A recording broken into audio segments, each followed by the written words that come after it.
Good morning, good afternoon, good evening. My name is Silvana Rodrigues. I work for Huawei. This presentation was done with Stefano Ruffini, who works for Calnex. There are two parts of this presentation. Stefano will cover sync over the packet layer networks, and this presentation covers basic principles of synchronization and synchronization over the physical layer. This presentation is divided in two parts. The first part introduces general concepts of synchronization. It introduces the Precision Time Protocol, PTP, and the Network Time Protocol, NTP, and the concept of PTP profiles. The second part covers frequency over physical layer.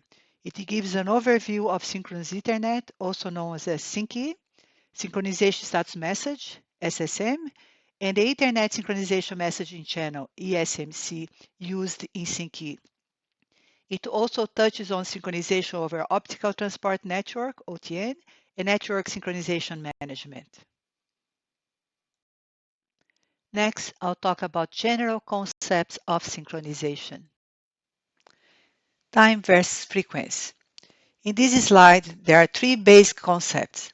In the first example, the time in the blue clock is moving in a way that's not synchronized with the green clock. In the second example, the blue and the green clocks have their frequency synchronized, but their times are off by 10 minutes, so they are synchronized or frequency synchronized. In the third example, the blue and green clocks have their time, phase, and frequency synchronized, as their times are exactly the same at any instance of time. Master-slave versus plesiochronous concept.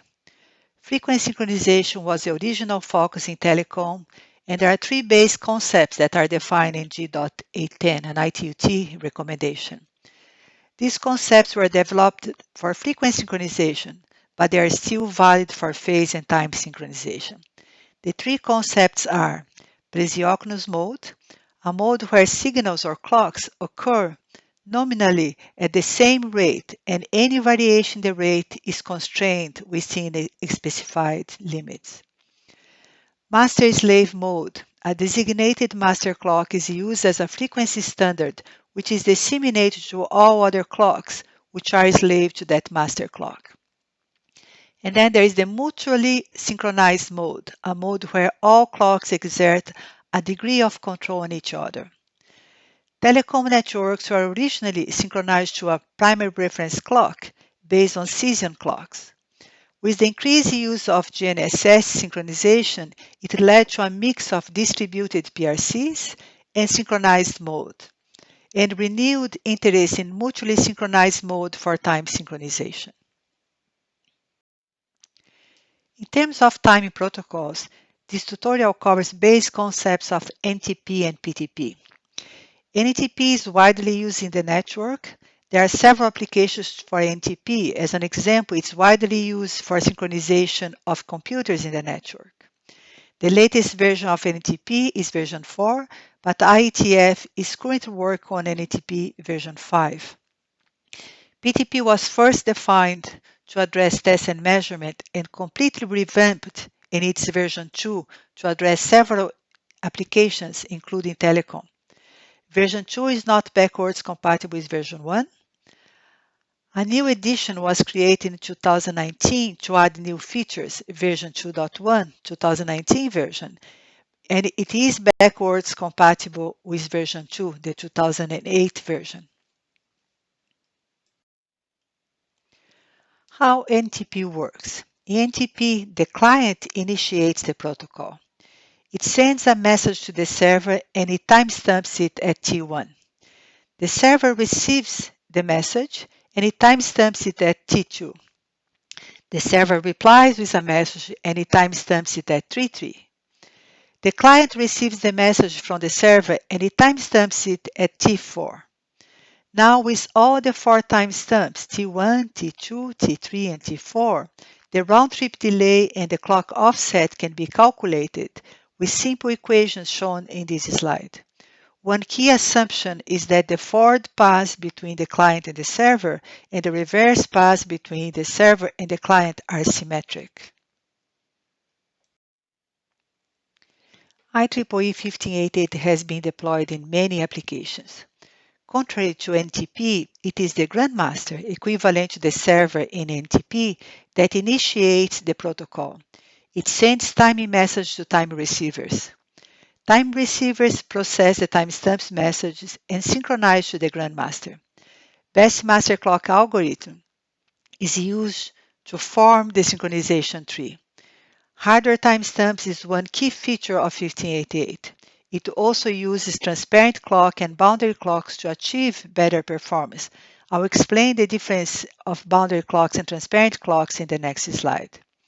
Some of the new features included in the 2019 versions are addition of special ports to allow some technologies such as Wi-Fi and EPON to use their inherent timing support.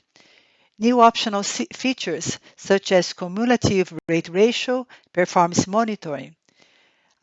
Introduce a new high accuracy profile, and there are some security options also introduced in this edition of 1588. In 1588, time support is done via boundary clocks and transparent clocks. The upper figure represents a boundary clock. A boundary clock is similar to NTP stratum clock. Boundary clocks terminate the timing packets and regenerate them again to send it to the next node. I like to compare them with a time repeater, where you recover the clock on every node and retransmit the clock to the next node. The lower figure represents a transparent clock. It is different from the boundary clock, as transparent clocks do not terminate the timing packets. It calculates the residence time and it adds it to the correction field of the PTP packets.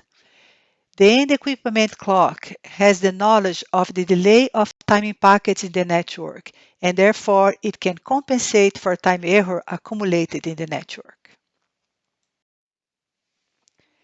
This slide shows the base concept of PTP time transfer. The time transmitter timestamps the sync message at time T1 and sends it to the time receiver. Note that the sync message needs to be updated on the fly, as it needs to include the timestamp T1 in the packet that is leaving the equipment.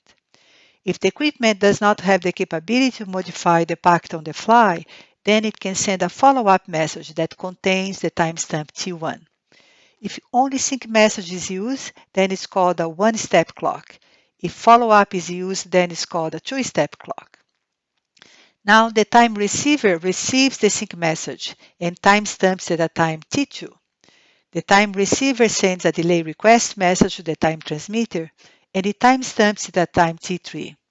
The time transmitter receives the delay request message and it timestamps it at a time T4. The time transmitter sends a delay response message to the time receiver with the timestamp T4 included in it. Now the time receiver has all the 4 timestamps, and based on simple equations shown in this slide, it calculates the clock offset and the mean pass delay. One key assumption is that the forward pass between the transmitter and the receiver and the reverse time between the time receiver and the time transmitter are symmetric. The concept of profile was introduced in IEEE 1588, 2008. It is an important concept, as many profiles were developed based on 1588. The idea behind profile is to allow standard organizations to use a subset of required options, prohibited options, and the ranges and defaults of configurable attributes. Several standard organizations have created profiles using 1588. As an example, the telecom profiles are detailed in recommendations G.8265.1, 8275.1 and 8275.2. IEEE 802.1as also contains a profile of 1588, and it is used in time-sensitive networks. There are many profiles that have been developed. Stefano will cover some profiles in his presentation. Now let's switch gear and review some base concepts of frequency synchronization over physical layer. Frequency synchronization was originally required in PDH and SDH networks, also required in SONET networks. There was a need to control the sleep rate in circuit switched networks and control of jitter and wonder in SDH networks. The sleep is due to the repetition of deletion of a block of bits due to a discrepancy in the read and write rates of a buffer. As you can see in this diagram on the right-hand side, the CDR recovers the clock, and that is used to write the received data into the buffer, and the clock is used to read the data from the buffer. It is important to have the read and write clock synchronized to avoid overflow or underflow of the buffer. This slide shows some basic principles of frequency synchronization network. An old recommendation from ITU, G.803, specifies a reference chain for clock to be used in the telecom networks. Specific recommendations such as G.812 or G.813 defines the requirements of clocks. The network defined in G.803, as shown in the upper figure in this slide, allows 20 G.813 type 1 clocks to be cascaded, and every 20 clocks, an SSU defined in G.812 is used with a maximum of 20 SSUs and a total of 60 clocks in the network. It's very important to avoid timing loops in the network, so synchronization status message is defined in G.781 for that. SSM is also used to inform downstream clocks when traceability is lost. G.781 provides encoded quality levels such as primary reference clock, SSU synchronization supply units, and synchronous equipment clocks type of quality levels to be used in the network. Synchronous equipment clock is a generic term representing the SDH equipment clock, the Ethernet equipment clock, and the OTN equipment clock. Synchronous Ethernet was proposed to be compatible with SONET SDH clocks. It reused the specifications from G.813 option 1 clock that is used in SDH and G.812 type 4 clock that's used in SONET. The figure in the right side is copied from G.8261 and shows a mix of SYNC-E clocks and SDH clocks in the network. This was important to support network evolution. Synchronous Ethernet was first defined in G.8262, and then clocks for optical transport network was also included in G.8262. An enhanced specification of SEC, called ESEC, is covered in G.8262.1. It's also important to note that synchronous Ethernet does not transport time, only frequency. SEC clocks also supports the G.803 clock chain requirements per last slide. SSM was also defined for SEC and is covered in G.864 and G.781 recommendations. Similar to SDH, synchronization status message is also required for synchronous Ethernet. It is also important to prevent timing loops and to support reference selection. SSM details are defined in recommendations G.781 and G.8264. In SDH, the SSM is delivered in fixed locations of the SDH frame. Packet-based mechanism was required in the case of synchronous Ethernet, and the OEM-specific slow protocol OSSP was used. Two types of protocol messages are defined. The heartbeat message that's delivered once per second, and the event message that's generated immediately after a change in the quality level. SSM quality level value is considered fail if no SSM messages are received after a 5-second period. Synchronization over the optical transport network is sent over the OTN synchronization messaging channel, OSMC. It is used to carry PTP and SSM messages. Frequency synchronization can also be carried over the physical layer or via OTN clients, for example, via synchronous Ethernet. There is a new amendment to IEEE 1588 to support PTP over OTN that has been published about 2 years ago. There are several recommendations at ITU that defines OTN and how to transport synchronization over OTN. The upper figure shows the OSMC channel in an OTN frame. This figure is copied from G.709. The lower figure shows the GFP frame and how the PTP messages are carried in that frame. This figure is copied from G.7041.